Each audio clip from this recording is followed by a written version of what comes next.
Hello बच्चों, welcome back to physics tree. My name is Anshul Gupta और आज हमारा मोशन इन स्ट्रेट लाइन का चौथा लेक्चर।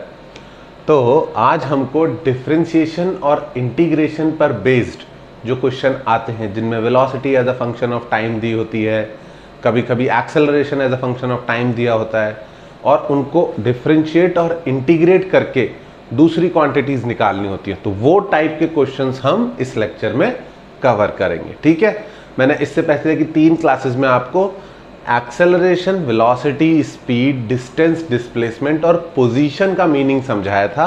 अगर आपने देख रखी है अच्छी बात है, अगर आपको ऑलरेडी थोड़ा सा आइडिया है तो भी अच्छी बात है।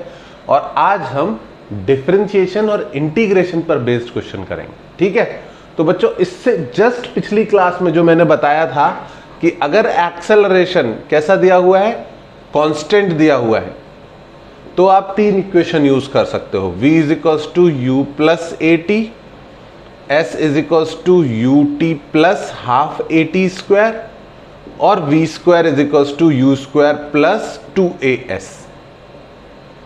ठीक है, इसके अलावा आप ये भी यूज कर सकते हो कि एवरेज वेलोसिटी अगर एक्सेलरेशन कांस्टेंट है तो u प्लस वी बाई 2 होती है, और nth सेकेंड का डिस्प्लेसमेंट जो को हम लिख सकते हैं n सेकेंड का displacement minus n minus 1 second का डिस्प्लेसमेंट।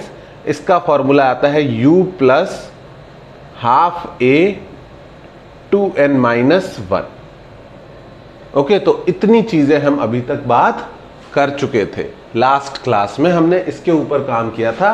अब हम वो सिचुएशन देखेंगे जहां पर क्वेश्चन में एक्सेलरेशन कांस्टेंट नहीं मेंशन्ड है। Okay, it can be a function of time, it can be constant, it can not be told कि मतलब आपको पता नहीं है, क्वेश्चन की शुरुआत में किसी ने लिखा नहीं है कि एक्सेलरेशन कांस्टेंट है, कुछ फंक्शन दिया होगा। कैसा फंक्शन दिया होगा समझो, मोस्ट प्रोबेबली पोजीशन जो है, ठीक है, it will be given as a function of time.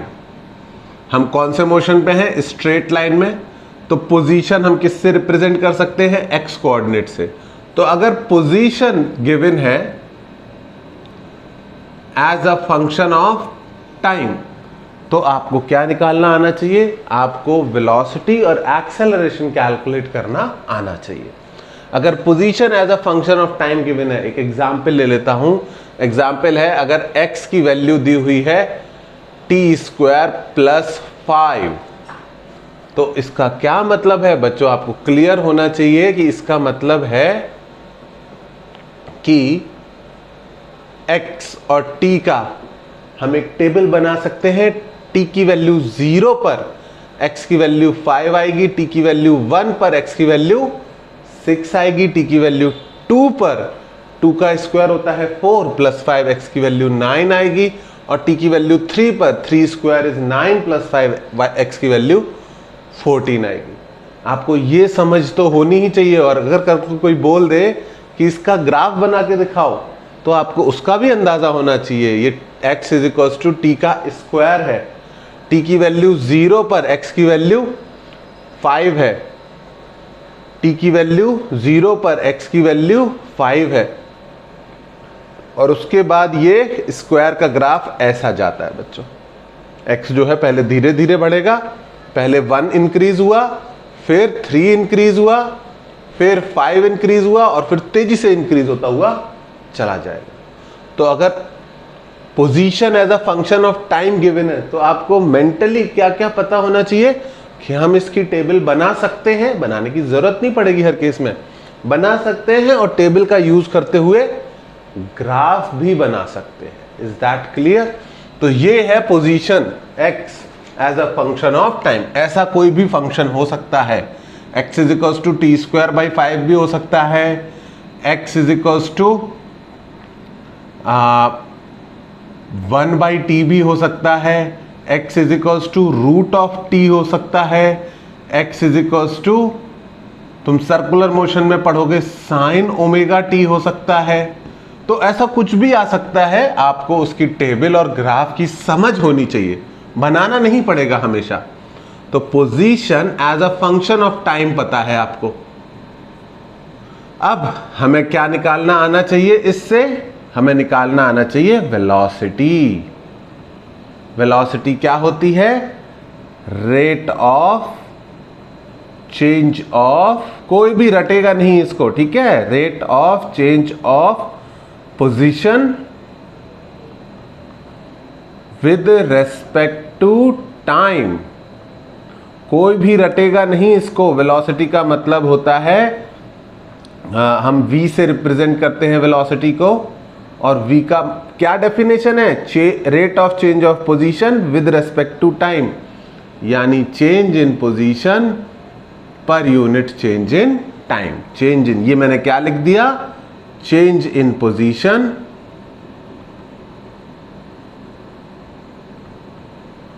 पर यूनिट चेंज इन टाइम। समझ में आया?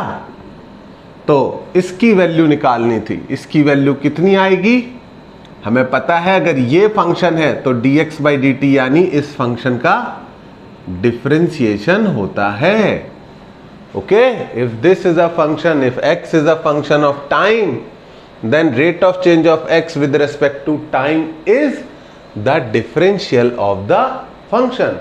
इसको ये भी बोल सकते हैं रेट ऑफ चेंज, इसको change in position per unit change in time भी बोल सकते हैं, और इसको तीसरी चीज क्या बोल सकते हैं? Derivative of function x। समझ में आया? तो इन तीनों में से कुछ भी बोल दूं मैं तो कंफ्यूज नहीं होना है कि सर एक ही चीज को अलग अलग नाम से बोल रहे हो आप, क्या कंफ्यूजन? हमने सारे नाम याद कर लिए, समझ लिए। दूसरी चीज, इसको डिफरेंशिएट। अब एग्जाम्पल अगर देखें तो एग्जाम्पल को क्या करना पड़ेगा? डिफरेंशिएट करना पड़ेगा। तो अगर हम एग्जाम्पल की बात करें तो नाउ बच्चों इसको मैं हटा रहा हूं, ग्राफ बनाने की जरूरत लिमिटेड केसेस में पड़ती है, और जब पड़ेगी तो हम ग्राफ अगली वीडियो में अलग से सीखेंगे बनाना। तो velocity equal to dx by d t. Velocity equal to dx by d t कितना आ गया? टी स्क्वायर का डिफरेंशिएशन 2t, और कांस्टेंट का डिफरेंशिएशन, अगर कांस्टेंट अकेला है तो उसका डिफरेंशिएशन हमेशा क्या हो जाएगा? 0। तो वेलोसिटी की क्या वैल्यू आई? 2t। तो जैसे टाइम के साथ पोजीशन चेंज हो रही थी, वापस से टेबल नहीं बनाना चाहूंगा, आपने अभी देखी थी, वैसे ही टाइम के साथ वेलोसिटी भी चेंज हो रही है। अगर कोई वेलोसिटी का ग्राफ बनाने को बोलता तो वो भी बना देते। टी की वैल्यू 0 पर वेलोसिटी 0, टी की वैल्यू 1 पर वेलोसिटी 2, टी की वैल्यू 2 पर वेलोसिटी 4। अगर कोई चाह बोलता कि नहीं इसका भी ग्राफ बना के दिखाओ, तो तुम्हें पता होना चाहिए अगर लीनियर इक्वेशन है, दोनों चीजों, दोनों वेरिएबल की पावर 1 1 है, तो ग्राफ कैसा आएगा? इसका स्ट्रेट लाइन, इसका ग्राफ ऐसा बनेगा। ठीक है, तो आपको पोजीशन अगर पता है तो क्या निकालना आता है आपको? वेलोसिटी। ओके, और अगर वेलोसिटी पता है तो वेलोसिटी पता है तो एक्चुअल में पोजीशन निकालना भी आना चाहिए, और इसका नेक्स्ट कौन होगा? एक्सेलरेशन निकालना भी आना चाहिए। तो अगर वेलोसिटी कैलकुलेट कर लिया आपने, ठीक है, वेलोसिटी इक्वल्स टू, बच्चों इसको रखा, चलो लिखा रहने देता हूं, ठीक है, थोड़ा कॉम्प्लिकेटेड लग रहा है इतना लिखे होने की वजह से, पर तुम कंफ्यूज मत होना, तुम तो होशियार हो। एक्सेलरेशन, एक्सेलरेशन क्या होता है? Rate of change of velocity with respect to time. Time के साथ वेलोसिटी किस रेट पर चेंज हो रही है उसको बोलते हैं एक्सेलरेशन। ए से रिप्रेजेंट करते हैं और इसको लिख सकते हैं dv बाई डी टी। तो टाइम के साथ किस रेट पर वेलोसिटी चेंज हो रही है? तो बच्चों इस फंक्शन को भी डिफरेंशिएट करेंगे, तो जितनी बार डिफरेंशिएट करो उतने डैश लगा दो। ठीक है, ये सिर्फ समझने के लिए है, ये एक सिंबल है। सिंबल जानते हो ना, सिंबल है, यहां पर कुछ हो नहीं रहा। फंक्शन एफ टी का differentiation F dash T, my mistake, T लिखना चाहिए था, और उसका भी differentiation F double dash T. Okay, और अब हमें किस फंक्शन को डिफरेंशिएट करना है? ग्राफ की बात अभी नहीं करनी है, ग्राफ हम बाद में बनाना सीखेंगे अलग से भी। हमें वेलोसिटी इक्वल्स टू 2t को डिफरेंशिएट करना है। Let me write it clearly, v equal to 2t को डिफरेंशिएट करना है और किसकी वैल्यू निकालनी है? हमें एक वैल्यू निकालनी है a is equals to dv by dt। तो 2t का डिफरेंशिएशन होगा 2। अगर तुम्हें डिफरेंशिएशन नहीं आता तो तुरंत जाके डिफरेंशिएशन की वीडियो देख लो, बहुत ही इजी शब्दों में आसानी से मैंने समझाया है, ठीक है। बेसिक मैथमेटिक्स के पेज पर होगा वो, उसको जाके क्या देख लो, डिफरेंशिएशन की वीडियो। जब तक बेसिक मैथमेटिक्स कवर नहीं करे हो आगे बढ़ने की कोशिश मत करो। दैट इज लाइक आप कार ड्राइव करना सीख रहे हो और आपको ये पता नहीं है कि एक्सेलरेशन, ब्रेक और क्लच क्या होता है, ठीक है, तो फिर आपसे गलती होगी ही होगी। तो पहले मैथ्स सीख लो फिर फिजिक्स से भिड़ो। अगर पहले फिजिक्स से भिड़ोगे और मैथ्स नहीं आता होगा तो परेशान हो जाओगे। परेशान हो जाओगे तो कहोगे कि फिजिक्स गंदा सब्जेक्ट है। फिजिक्स सबसे अच्छा सब्जेक्ट, समझ में आया? फिजिक्स सबसे अच्छा सब्जेक्ट है। देखो, पोजीशन पता है तो उससे वेलोसिटी निकल गई और वेलोसिटी पता है तो उससे एक्सेलरेशन निकल गया। समझ में आया?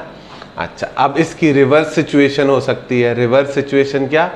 कि शुरुआत एक्सेलरेशन से हो, एक्सेलरेशन गिवन हो और बाकी दोनों चीजें कैलकुलेट करनी हो। तो एक्सेलरेशन गिवन है तो अब मुझे वापस से डिफाइन करने की जरूरत नहीं है, मुझे एक्सेलरेशन गिवन है as a function of time. Acceleration given है as a function of time, ठीक है। कोई एग्जाम्पल ले लेता हूं, मान लेता हूं एक्सेलरेशन गिवन है 6t, ओके, एक्सेलरेशन गिवन है 6t। तो उससे मुझे क्या निकालना है? वेलोसिटी। वेलोसिटी फाइंड आउट करनी है, ठीक है। तो क्या कर सकते हैं? सिंपल सी बात है बच्चों, एक्सेलरेशन होता है किसके बराबर? Rate of change of velocity, dv by dt होता है। ये क्या होता है? एक्सेलरेशन। तो very small change in velocity किसके बराबर होगा? जो भी एक्सेलरेशन का फंक्शन है, इसको a ही लिख लेते हैं, जो भी एक्सेलरेशन का फंक्शन है इनटू dt। बच्चों इसका मीनिंग समझ लो ना तो बड़ा अच्छा हो जाए। Acceleration into time, change in velocity, क्योंकि एक्सेलरेशन होता है change in velocity per unit time. यहां से इस स्टेप में कितने लोगों की फिजिक्स खराब हो गई, आई कैन टेल यू। इसको क्रॉस मल्टीप्लाई किया है, a very small change in velocity कैसे मिलेगा? Acceleration into a very small time. अगर ना समझ में आए तो ऐसे सोचना, v equals to u plus a t पढ़ा है तुमने, तो v minus u is equals to a t पढ़ा है। तो what is the value of change in velocity? It is equal to acceleration into time. So what is the value of small change in velocity? It is equal to acceleration into a very small time. इससे इसको relate करना सीख लो, वरना इस step पर हमेशा डरते रहोगे कि ये क्या कर रहे हैं सर, ठीक है। तो dv is equals to a dt और मुझे क्या करना है? सभी पॉसिबल चेंजेस वेलोसिटी के ऐड करने, क्योंकि आप किसी चीज के सभी चेंजेस को ऐड करोगे तो क्या मिल जाएगा? उसकी नेट वैल्यू। तो if I integrate on both side, कोई भी मैथमेटिकल ऑपरेटर दोनों तरफ एक साथ लगाना होता है। इधर इंटीग्रेट किया तभी इधर इंटीग्रेट करेंगे। So if I integrate all the changes in velocity I will get net value of velocity. और यहां पर जब मैं इंटीग्रेट करूंगा तो मुझे इंटीग्रेट किसको करना पड़ेगा? ft dt, जो भी एक्सेलरेशन का फंक्शन है उसको इंटीग्रेट करना पड़ेगा। तो मैं एग्जाम्पल के लिए यहां पे समझा देता हूं कि वेलोसिटी को मैं क्या लिख सकता हूं? Integration of 6t dt। Okay, velocity को क्या लिख सकता हूं? Integration of 6t dt। यहां पर फिर मैं फंक्शन नहीं लिखता, फंक्शन लिखने से लोग कंफ्यूज हो जाते हैं। ऐसे याद रखो, वेलोसिटी क्या है? एक्सेलरेशन इनटू टाइम का integration, acceleration into very small time का इंटीग्रेशन, ठीक है। तो इसको इंटीग्रेट करना बहुत ही आसान है बच्चों। 6 कांस्टेंट को as it is, t d t का इंटीग्रेशन, ये आ गया 6t² 2 plus constant of integration, तो आ गया 3t² +c। समझ में आया? एक तरफ फॉर्मूला, एक तरफ एग्जाम्पल, बेस्ट तरीका है याद रखने का और सीखने। ठीक है, जो तुम में से थोड़ा स्टड टाइप लोग होंगे, जो थोड़ा डेयरिंग टाइप होंगे, वो एक्सेलरेशन में मैंने 6t लिया है, तो तुम कुछ और फंक्शन लेके भी ट्राई कर सकते हो। ओके, तो हमने क्या कैलकुलेट कर लिया? Velocity as a function of time. हमें c की वैल्यू नहीं पता, अभी c की वैल्यू नहीं पता। क्यों नहीं पता? क्योंकि कांस्टेंट ऑफ इंटीग्रेशन में हमें c की वैल्यू निकालने के लिए क्वेश्चन से कुछ ना कुछ इंफॉर्मेशन चाहिए होती है। अब वो इंफॉर्मेशन कैसी होगी? एग्जाम्पल के तौर पे लिख रहा हूं, द इनिशियल वेलोसिटी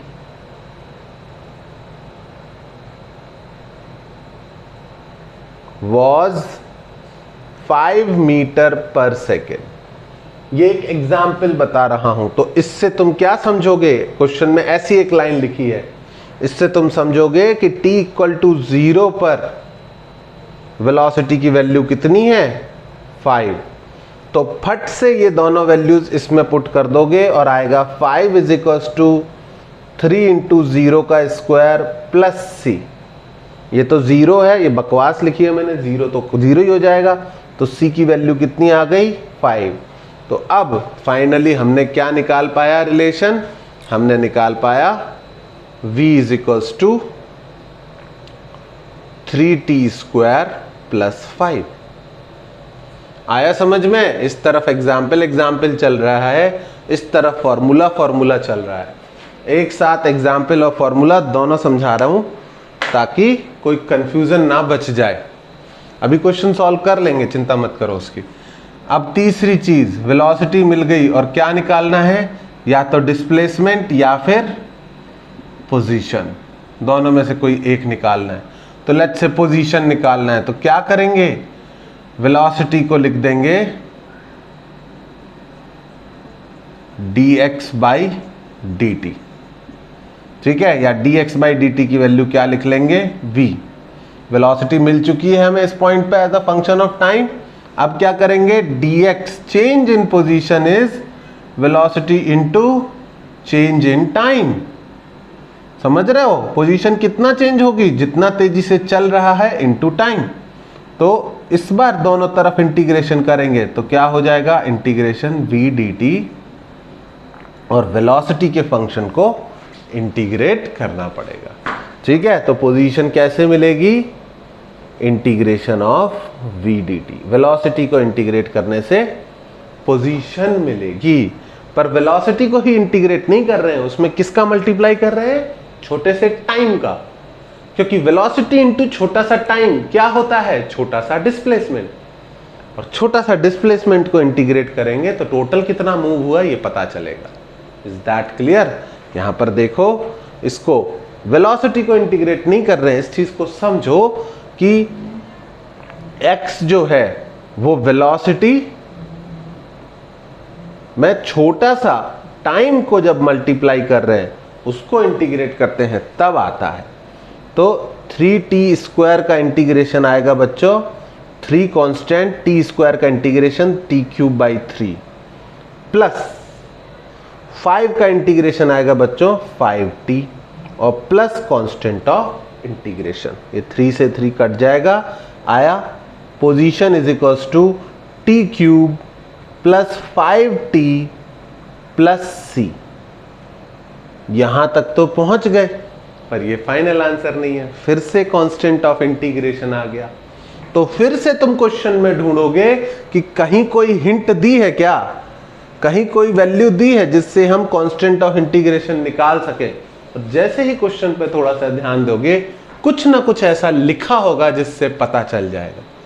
ठीक है, तो कुछ ना कुछ क्या लिखा होगा कि t = 0 पर x की क्या वैल्यू है, t = 5 पर x की क्या वैल्यू है, और जो भी वैल्यू गिवन हो उसको फट से इस इक्वेशन में पुट करना और कांस्टेंट ऑफ इंटीग्रेशन निकल आएगा। आई बात समझ में?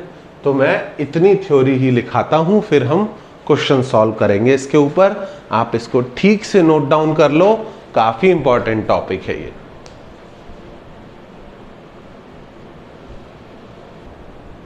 ओके बच्चों, आपने ये नोट डाउन कर लिया होगा।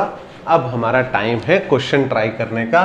क्वेश्चन सॉल्व करने में बहुत मजा आता है मुझे, ठीक है। क्वेश्चन सॉल्व करना फेवरेट टाइम पास है। एक बार तो मैं ट्राई कर रहा था कि सारे IIT JEE नीट के क्वेश्चंस के सॉल्यूशन बना दो, लेकिन वो 3000 क्वेश्चंस हैं और उनमें बहुत टाइम लग रहा है। तो अभी के लिए इंपॉर्टेंट क्वेश्चन है the position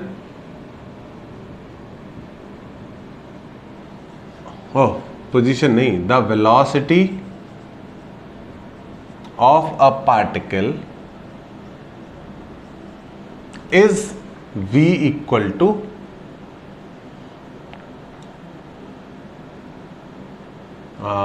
6t square 6t plus 4। Velocity किसी पार्टिकल की कितनी दी है? 6t plus 4 metre per second, ठीक है। If it starts the motion along x-axis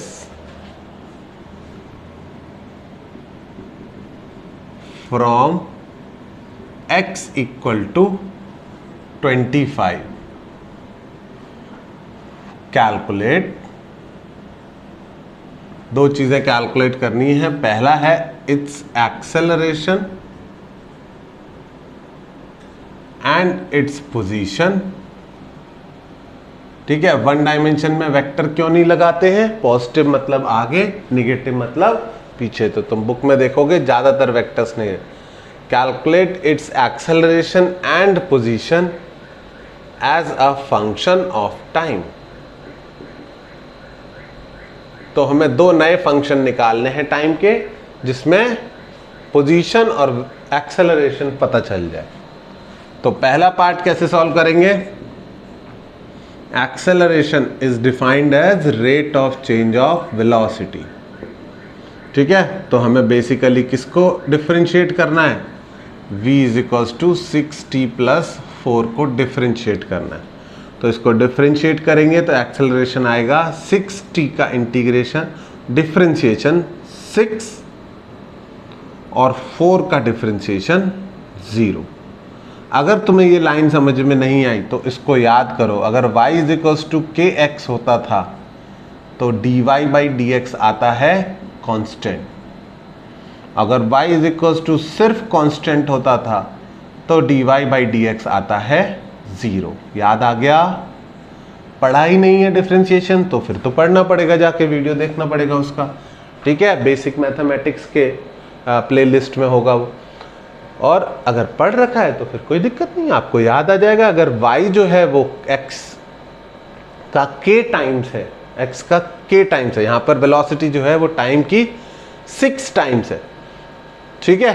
time से 6 से मल्टीप्लाई, तो टाइम 1 से बढ़ाओगे तो वेलोसिटी कितने से बढ़ेगी? 6 से। समझ में आया? तो अगर यहाँ पर y जो है वो x का k टाइम्स है तो rate of change of y with respect to x कितना होगा? k। तो यहाँ पर अगर वेलोसिटी जो है वो टाइम की 6 गुना है, 6 टाइम्स है, टाइम की 6 टाइम्स, कंफ्यूज मत होना, ठीक है। तो टाइम 1 सेकंड से बढ़ेगा तो वेलोसिटी कितने से बढ़ेगी? 6 से बढ़ेगी। टाइम 2 से बढ़ेगा तो वेलोसिटी कितने से बढ़ेगी? 12 से बढ़ेगी। समझ में आ रही है बात? ठीक है। तो एक्सेलरेशन आ गया 6 मीटर पर सेकेंड स्क्वायर। बहुत ही बढ़िया। सेकेंड पार्ट, अगर हमें क्या निकालना है? पोजीशन। तो हमें किसके बारे में सोचना पड़ेगा? पोजीशन और वेलोसिटी के बारे में सोचना पड़ेगा, क्योंकि भाई वेलोसिटी गिवन है। जब एक्सेलरेशन निकालना था तो एक्सेलरेशन वेलोसिटी का रिलेशन यूज किया, और जब पोजीशन निकालनी है तो पोजीशन और वेलोसिटी का रिलेशन यूज किया। समझ में आई बात? तो क्या हो जाएगा इससे? dx is equals to v dt। फिर से वही बात कि इसको dx और dt पढ़ने की बजाय इसका मीनिंग समझने लग जाओ। A small change in position is velocity into a small time.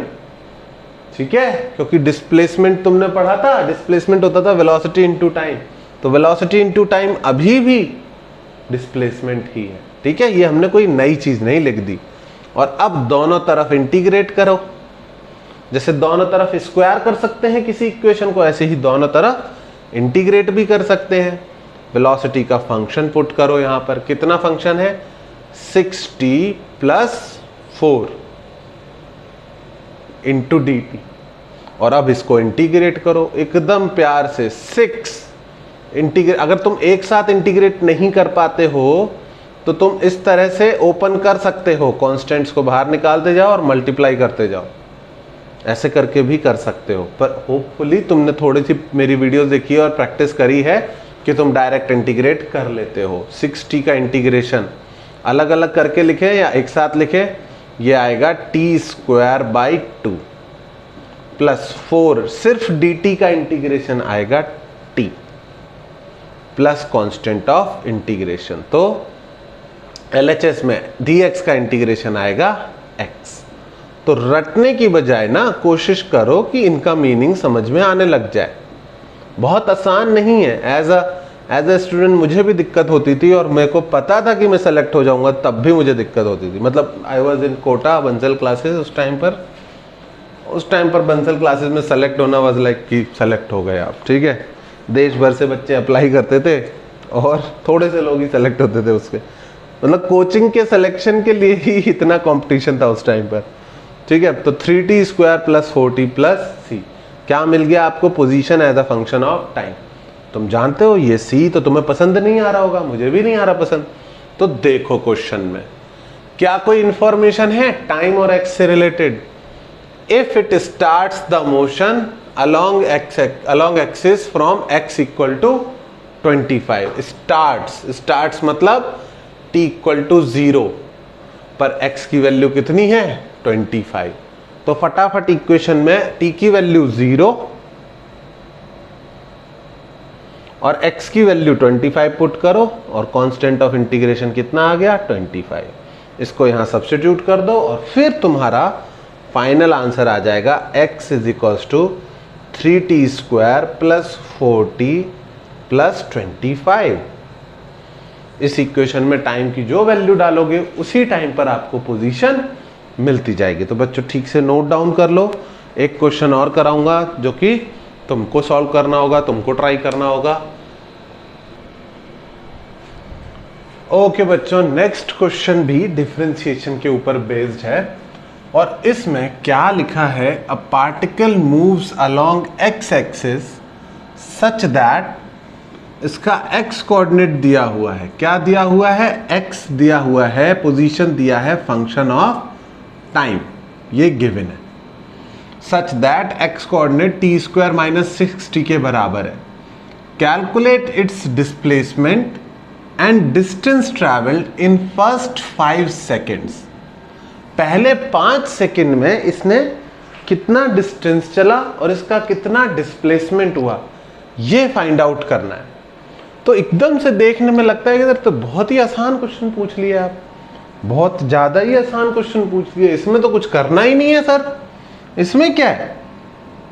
आपके पास x की वैल्यू है t² - 6t। आप फटाफट क्या करिए, x एक्सिस बनाइए और x की वैल्यू निकालिए t = 0 पर। t = 0 पर x की वैल्यू कितनी आएगी? 0 - 0 कितना आ गया? 0। मतलब बहुत बढ़िया था। t की वैल्यू 0 डाले, ये भी 0, ये भी 0। t = 0 पर पार्टिकल कहां पर है? x = 0। बहुत बढ़िया। उसके बाद आप t की वैल्यू क्या डालिए? 5 सेकेंड्स, 5 सेकेंड बोला है तो t की वैल्यू 5 डालिए। तो x की वैल्यू कितनी आएगी? 5 का स्क्वायर -6 × 5। ठीक है, 5 का स्क्वायर -6 × 5 कितना आया? 25 - 30 तो -5। तो 5 सेकेंड बाद ये कहां पर है? 5 सेकेंड बाद इट इज एट x = -5। तो कितना डिस्प्लेसमेंट हुआ, पीछे की तरफ 5 आया, तो फटाक से आंसर आ गया सर, डिस्प्लेसमेंट तुरंत ही कैलकुलेट हो गया। Displacement is equals to -5 in x direction बोल दो, -5 आई कैप बोल दो, जैसे तुम्हें समझ में आए। ठीक है, तो बेसिकली डिस्प्लेसमेंट तुरंत पता चल गया सर, ये पीछे गया है 5, तो इसका डिस्प्लेसमेंट हुआ -5। मेरा एरो, मेरा वेक्टर बड़ा ही टेढ़ा हो गया है, पर तुम चिंता मत करना, इसका मीनिंग सही है। अब आते हैं सेकंड पार्ट पर। अब कैलकुलेट करना है इसका डिस्टेंस। तो ध्यान रहे, गलती से भी जल्दबाजी में डिस्टेंस का आंसर 5 नहीं लिखना है। डिस्टेंस का आंसर 5 मीटर या जो भी यूनिट दिया वो नहीं लिखना है। क्यों नहीं लिखना है पता है? क्योंकि डिस्प्लेसमेंट होता है आप इनिशियल पोजीशन से फाइनल पोजीशन पर जहां गए उनके बीच का डिफरेंस, उनको जोड़ने वाले वेक्टर की लेंथ। लेकिन डिस्टेंस होता है कि आपने टोटल कितना रास्ता चला। तो ये पार्टिकल यहां से यहां गया, लेकिन क्या ये पहले आगे गया फिर आगे जाके फिर यहां गया, ये हमें नहीं पता। या ये पहले पीछे गया और पीछे जाके फिर लौट के यहां आया, ये भी हमें नहीं पता। तो हमें इसकी इनिशियल और फाइनल पोजीशन मालूम है, लेकिन हमें ये नहीं पता कि इसने रास्ता कैसा लिया। हमें पता है कि t इक्वल टू 0 पर ये x इक्वल टू 0 पे था, और t इक्वल टू 5 पर ये x इक्वल टू -5 पर था। ये सही बात है, लेकिन क्या ये आगे पीछे कहीं और घूम के नहीं आया, इसके बारे में कोई अंदाजा नहीं है। तो तुम बोलोगे सर इसके बारे में कैसे अंदाजा लगाना है? तो ध्यान से सुनो। अगर कोई चीज स्ट्रेट लाइन पे चल रही है, ठीक है, अगर कोई चीज स्ट्रेट लाइन पे चल रही है, यहीं बता दूं, अगर कोई चीज स्ट्रेट लाइन पे चल रही है और जाते जाते उसको अपनी डायरेक्शन चेंज करनी है, उसको अब पीछे जाना है, तो स्ट्रेट लाइन में चलती हुई चीज को अगर डायरेक्शन चेंज करनी है तो रुकना पड़ेगा, और रुक के ही वापस जा सकते हैं। अगर स्ट्रेट लाइन में नहीं चल रही होती तो क्या कर सकती थी? इधर जाते हुए फिर ऐसे घूम के, फिर ऐसे घूम के, फिर ऐसे घूम के वापस जा सकते थे। समझ रहे हो? अगर कोई चीज स्ट्रेट लाइन में नहीं चल रही है तो वो सर्कुलर मोशन करके अपना डायरेक्शन चेंज कर सकते हैं। ऊपर जा रहे हैं, सर्किल में घूमे, डायरेक्शन चेंज हो गई, नीचे चले गए। लेकिन if something is bound to move in straight line, कि हम इस लाइन के ना ऊपर जा सकते हैं ना नीचे जा सकते, कहीं नहीं जा सकते, तो फिर उसको बोलो कि भैया अगर स्ट्रेट लाइन में कोई चीज चल रही है, वन डायमेंशन मोशन में कोई चीज चल रही है, और अब उसको अपनी डायरेक्शन चेंज करनी है, तो क्या करना पड़ेगा? पहले रुकना पड़ेगा। पहले आगे जा रहे थे तो वेलोसिटी कम करके रुकना पड़ेगा, तभी पीछे जा पाओगे। समझ में आई बात? बॉल को ऊपर फेंकोगे तो रुके बिना नीचे नहीं आएगी, अगर सीधा ऊपर फेंका है स्ट्रेट लाइन पर। अगर प्रोजेक्टाइल में फेंकोगे तो ऐसा कुछ घूम घाम के वापस नीचे चली जाएगी बिना रुके। तो ये चीज तुमको अब से याद रखनी, और याद कैसे रहेगी? जब तुम इसके लिए एक छोटा सा नोट लिखोगे। अ पार्टिकल और ऑब्जेक्ट और बॉडी और car, a particle moving in straight line has to stop, v equal to क्या होना पड़ेगा? 0 to change डायरेक्शन। और बच्चों स्ट्रेट लाइन में चेंज भी कैसा होगा? हमेशा रिवर्स ही करना पड़ेगा। आगे जा रहे हो तो पीछे आना पड़ेगा, ऊपर जा रहे हो तो नीचे आना पड़ेगा। तो ये नोट है, इसे पन्ने के ऊपर कहीं एक बढ़िया सुंदर सा बॉक्स बना के लिख दो। नहीं लिखोगे तो भूल जाओगे। तो a particle moving in straight line has to stop to change its direction of motion. Okay, अब क्या बात करें कि हाँ ये डिस्टेंस की बात है, हमें डिस्टेंस निकालनी थी। तो हमें बेसिकली वो पॉइंट ढूंढना है कि इसने कहीं वेलोसिटी 0 तो नहीं करी, कहीं इसने कोई डायरेक्शन चेंज तो नहीं करी। तो हमेशा क्या करो? वेलोसिटी एज अ फंक्शन निकालो। आपके पास वेलोसिटी एज अ फंक्शन निकालने का तरीका है? बिल्कुल है सर। क्या करना होता है? dx बाई dt डिफ्रेंशिएशन करना, बाएं हाथ का खेल है। t स्क्वायर का डिफ्रेंशिएशन 2t, 6t का डिफ्रेंशिएशन 6, वेलोसिटी आ गई। अब चेक करो, इज वेलोसिटी 0 एनीवेयर? वेलोसिटी को अगर 0 पुट करें तो 2t माइनस 6 इक्वल टू 0 हो गया। तो t की वैल्यू कितनी आ गई 6/2 यानी 3 सेकेंड। तो तुरंत सचेत हो जाओ कि अरे ये 3 सेकेंड पे रुका था तो हो सकता है डायरेक्शन चेंज की हो। भाई एक कॉज डायरेक्शन चेंज करने के लिए रुकता है पार्टिकल। तो तुरंत x की वैल्यू किस पर निकालो t इक्वल टू 3 पर। अभी तक तुमने x की वैल्यू कहां निकाली थी t इक्वल टू 0 पर और t इक्वल टू 5 पर। अब तुरंत x की वैल्यू निकालो t इक्वल टू 3 पर। t इक्वल टू 3 पर कितना होगा x इज इक्वल टू बच्चों 3 का स्क्वायर माइनस 6 3 18। तो 9 माइनस 18 कितना आया -9। तो t इक्वल टू 3 पर तीसरे सेकंड पर ये कहां था x इक्वल टू -9। मतलब ये 0 से पहले -9 तक आया होगा 9 मीटर चल के, और फिर -9 से वापस -5 पे गया होगा 4 मीटर चल के। समझ में आया। और डिस्टेंस ट्रेवल्ड कितना लिखेंगे हम 0 से -9 का, 0 टू -9 का 9 मीटर, प्लस नेक्स्ट पार्ट -9 से -5 का 4 मीटर। कितना आया 13 मीटर आंसर आया।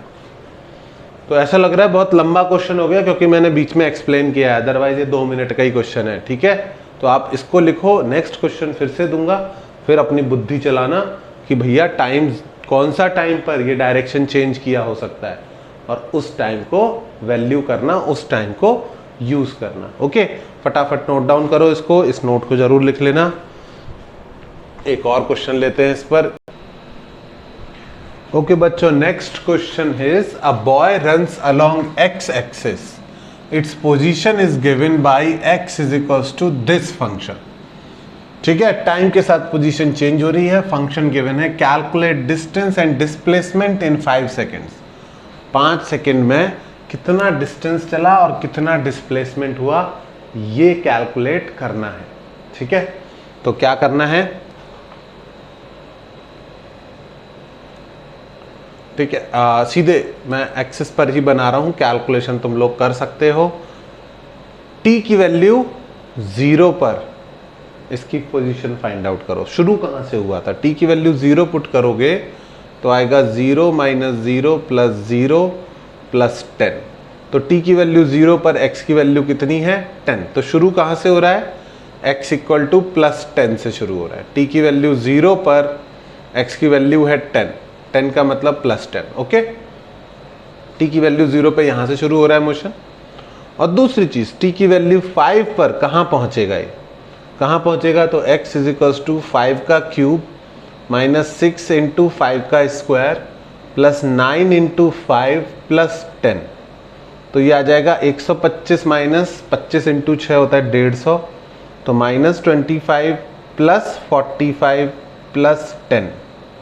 तो ये कितना हुआ 45 - 25 20 + 10 30। तो x इज इक्वल टू 30 पर पहुंच रहा है। कितने सेकंड बाद, 5 सेकंड बाद। तो 5 सेकंड यहां से यहां गया, इसका ओवरऑल मोशन ये हुआ है। तो इनिशियल पोजीशन, फाइनल पोजीशन अगर आपको पता है तो आप क्या मार्क कर सकते हो, आप तुरंत मार्क कर सकते हो सर डिस्प्लेसमेंट तो हमें पता है। डिस्प्लेसमेंट तो डेफिनेटली कितना हुआ है इसका 10 से 30, 10 to 30 and that will be +20। I cap लगाना है तो लगा दो, नहीं तो नहीं लगाओगे तो भी चलेगा। ओके, 1D मोशन में आई कैप जे कैप कई बार छोड़ देते हैं। दूसरी चीज पर आओ, डिस्टेंस कैलकुलेट करना है। अब तुम्हें पता है कि अगर इसने बीच में कहीं डायरेक्शन चेंज की होगी तो हो सकता है ये आगे जाके पीछे आया हो सकता है पीछे जाके आगे गया हो, तो वो हमको नहीं पता। वो हम डिस्टेंस की वैल्यू फट से 20 नहीं बोल सकते। ओके, तो क्या करना है, वो टाइम फाइंड आउट करने हैं जहां पर इसकी वेलोसिटी 0 हुई हो। अगर हुई है तो उसके लिए हमें वेलोसिटी फाइंड आउट करना है। v = dx/dt, तो उसको डिफरेंशिएट करेंगे 3t² - 12t + 9, और इसको किसके इक्वेट करेंगे 0 से। तो हो जाएगा 3 कॉमन निकाल लो चाहो तो, T square minus 4t plus 3 equal to 0। तो ये हो जाएगा t minus 1 into T minus 3। बच्चों मैंने क्वाड्रेटिक पे कोई वीडियो नहीं बनाई है, अगर आपको ब्रेक करना नहीं आता तो मैं बहुत जल्दी ट्राई करूँगा क्वाड्रेटिक इक्वेशन सॉल्व करना सिखाऊं किसी वीडियो में, ठीक है। लेकिन अभी के लिए एक्सपेक्ट करूँगा कि या तो क्वाड्रेटिक को ब्रेक करना आता है आपको, और नहीं आता तो वो वाला फॉर्मूला सीख लो, minus B plus minus under root B square minus 4ac upon 2। उससे भी 2 आंसर आ जाएंगे। क्या क्या आंसर आ रहे हैं यहाँ पर? टाइम की कौन कौन सी वैल्यू है? टाइम की वैल्यू या तो 1 हो जाए या फिर टाइम की वैल्यू 3 हो जाए। इनमें से कोई भी वैल्यू होगी तो ये क्या हो जाएगा? ये टर्म 0 हो जाएगा, वेलोसिटी क्या हो जाएगी? 0 हो जाएगी। तो इसका मतलब 2 और मोमेंट हैं जिन पर इसकी वेलोसिटी 0 हो रही है। तो एक है t इक्वल टू 1, तो x की वैल्यू कितनी आएगी निकालो, 1 cube minus 6 into 1 square plus 9 into 1 plus 10, कितना हुआ ये? 1 minus 6 plus 9 plus 10, 19 plus 120 minus 6, 14 आया आंसर, ठीक है। एक और t इक्वल टू 3 पर भी बात करनी है। t की वैल्यू क्या हो सकती है? t इक्वल टू 1 या फिर t इक्वल टू 3। तो t इक्वल टू 3 पर भी कैलकुलेट करना पड़ेगा। x is equal to 3 cube minus 6 into 3 square plus 9 into 3 plus 10। तो ये हो गया 27 और ये हो गया 9 6 इज 54, 9 3 अगेन 27 प्लस 10। तो ये सब कट गया और ये आ गया कितना? 10 आ गया। ओके बच्चों, कैलकुलेशन चेक कर लेना एक बार, वैसे सब सही लग रहा है। इसका मतलब ये t इक्वल टू 1 पर कहाँ है? x इक्वल टू 14 पर है। t इक्वल टू 1, 1 सेकेंड बाद ये x इक्वल टू 14 पर पहुंचा था, और t इक्वल टू 3 पर ये वापस कहाँ चला गया? t इक्वल टू 3 पर ये वापस से x इक्वल टू 10 पे चला गया। तो जैसा हम सोच रहे थे यहां से चल के यहां पहुंच गया, ऐसा नहीं है, बिल्कुल भी ऐसा नहीं है। एक्चुअल पाथ कैसा दिखेगा? पहले ये आगे आया है, 0 से शुरू होके 1 सेकंड तक ये आगे गया है, उसके बाद 1 सेकंड से तीसरे सेकंड तक ये पीछे गया है, 14 से वापस 10 पे गया है, और फिर तीसरे सेकंड से 5वें सेकंड तक ये फिर आ गया है। देखो इतना सिंपल सा क्वेश्चन दिख रहा है और ये सब हो रहा है इसके अंदर। तो इसलिए इस तरह के क्वेश्चंस की ठीक से प्रैक्टिस कर लो, ठीक है। ये दिखने में बहुत आसान है, डिस्टेंस निकालना है, और आप नीट में आएगा तो क्वाड्रेटिक नहीं आएगी, मोस्ट प्रोबेबली लीनियर इक्वेशन आएगी। मतलब पहली इक्वेशन क्वाड्रेटिक होगी, डिफरेंशिएट करोगे तो लीनियर इक्वेशन होगी। जेई में तो डेफिनेटली पूछ सकते हैं यानी इवन नीट में भी पूछ सकते हैं। भले ही थोड़ा सा ज़्यादा टाइम लग जाएगा, क्वाड्रेटिक सॉल्व करना आता है तो टाइम नहीं लगेगा, नहीं आता तो टाइम लग जाएगा। तो ये पहले कितना आगे गया? 4, फिर कितना पीछे गया? 4, और फिर कितना आगे गया? 10 से 30 20। समझ में आया? तो डिस्टेंस ट्रेवल्ड कितना होगा? 4 आगे 4 पीछे हुआ 8, और फिर 20 आगे, तो डिस्टेंस ट्रेवल्ड हुआ 28 मीटर। है समझ में? ठीक है। तो डिफरेंशिएशन के एप्लीकेशन पर बेस्ड इस तरह के क्वेश्चंस पूछे जा सकते हैं। नोट डाउन करो और फिर बिना सॉल्यूशन देखे खुद से सॉल्व करो, तब जाके दिमाग में रुकेगा ये। बच्चों एक और छोटी सी बात बतानी रह गई कि हम लोग हमेशा सोचते हैं कि चीजें जो हैं टाइम के साथ चेंज करती है, और ये सही भी है। अगर टाइम चेंज हो रहा है तो, अगर मोशन हो रहा है तो वेलोसिटी, पोजीशन, एक्सेलरेशन, इनमें से कोई भी चेंज हो सकता है। अगर मोशन हो रहा है तो पोजीशन टाइम के साथ जरूर चेंज हो रही होगी। लेकिन कभी कभी इस तरह की सिचुएशन दी होती है कि मतलब वेलोसिटी जो आपको आदत है as a function of time देखने की, और आपको आदत है कि एक्सेलरेशन निकालना है, तो क्या करना है? v डॉट एक्सेलरेशन निकालना है तो क्या करना है, dv बाई dt करना है, और पोजीशन निकालना है तो क्या करना है, वेलोसिटी इनटू टाइम करना है। ठीक है, वेलोसिटी इनटू टाइम का इंटीग्रेशन, और एक्सेलरेशन तो rate of change of velocity. पर कभी कभी velocity is given as a function of x, तो क्या करोगे, तो उस केस में बच्चों आप क्या कर सकते हो, अगर एक्सेलरेशन निकालना है तो what you can do is you can write acceleration का ओल्ड फॉर्मूला और उसको मॉडिफाई कर लेंगे। एक्सेलरेशन का ओल्ड फॉर्मूला लिखा dv बाई dt, और इसमें ऊपर नीचे dx से मल्टीप्लाई कर दिया। तो ये कैसा मल्टीप्लाई किया, आप ध्यान से देखो, ये दोनों dx एक दूसरे से काट दूं तो वापस dv बाई dt बन जाएगा। तो मतलब ये और ये एक ही चीज है।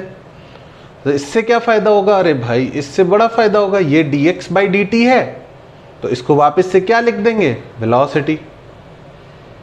ठीक है, वेलोसिटी को वापस से क्या लिख, dx बाई dt को क्या लिख दिया, वेलोसिटी, और साथ में क्या बच गया, dv बाई dx।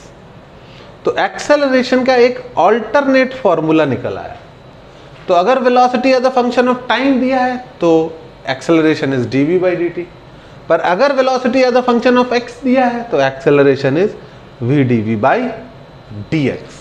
समझ में आई बात।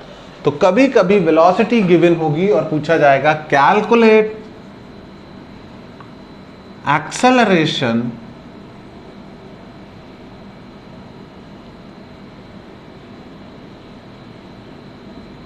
Eight x equal to 5 metre. Velocity given है x square plus 10, calculate acceleration at x equal to 5 metre. तो क्या करना है आपको, एक्सेलरेशन का फॉर्मूला dv बाई dt अभी के लिए लिखो, हर बार लिखोगे तो याद रहेगा, ऊपर नीचे किससे मल्टीप्लाई किए, dx से, dv के नीचे dx लगा दिए, dt के ऊपर dx लगा दिए, और फिर इसको क्या लिख लिए, इसको लिख लिया v dv बाई dx। 3 बार लिखोगे ना तो फिर याद नहीं करना पड़ेगा, कभी पूरा लिखोगे अगर। तो एक्सेलरेशन निकालने के लिए क्या चाहिए, v इंटू क्या चाहिए, dv बाई dx। तो dv बाई dx निकाल लो, इस फंक्शन को x के टर्म में डिफरेंशिएट करो तो कितना आएगा, 2x प्लस 10 का डिफरेंशिएशन 0। तो v into dv by dx में हमारे पास दोनों वैल्यूज है, v की वैल्यू कितनी है, x स्क्वायर प्लस 10, और dv बाई dx की वैल्यू कितनी है, 2x। मल्टीप्लाई कर दे तो एक्सेलरेशन का क्या फॉर्मूला आ गया, 2x क्यूब प्लस 20x। अब इसमें x की जो वैल्यू डालनी है वो पुट कर लो, एक्सेलरेशन की value at x equal to क्या निकालनी है, 5 मीटर। तो हो जाएगा 2 इंटू 5 का क्यूब प्लस 20 इंटू 5। 2 इंटू 5 का क्यूब बच्चों 125 होता है, प्लस 100, 125 इंटू 2 हो जाएगा 250 plus 100, 350 metre per second square. Calculation एक बार चेक कर लेना, पर कंसेप्ट ये था, उसको मैंने आपको बता दिया।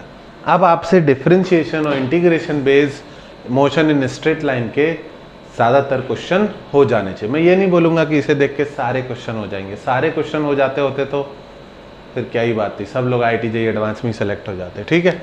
लेकिन हाँ, मेंस लेवल तक सारे क्वेश्चंस हो जाने चाहिए, और क्वेश्चंस तो कभी ख़त्म नहीं होंगे। मैं भी वीडियोस बनाता रहूँगा, आप भी वीडियोस देखते रहो, क्वेश्चन सॉल्व करते रहो।